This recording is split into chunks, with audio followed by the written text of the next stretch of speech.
Y'all, hear me out. First Chronicles,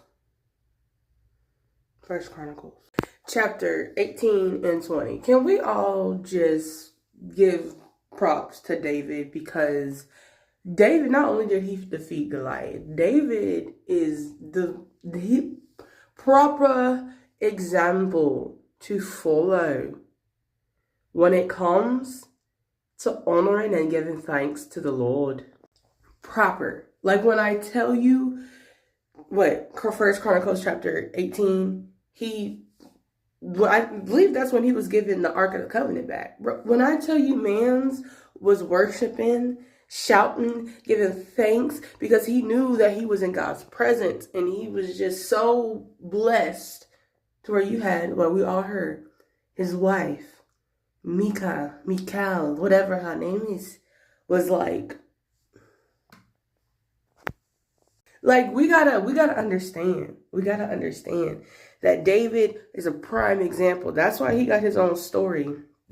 I remember Samuel. That's why in Samuel he got his own story. And then in First and Second Kings, I'm pretty sure he's brought up multiple times. And then that he's brought up of how his descendants didn't do what he did. Can we not forget that? And then on top of that, First Chronicles, he's brought up again. Why? Because he was the prime example of what the Lord is trying to get us to do. Like, he literally gave thanks when the Lord told him what he would be and gave him a promise. And after the Lord asked him to build a home for his, for his art, he gave thanks. He gave praise. He gave worship. He said, "Thank you, Lord." The verse, First Chronicles.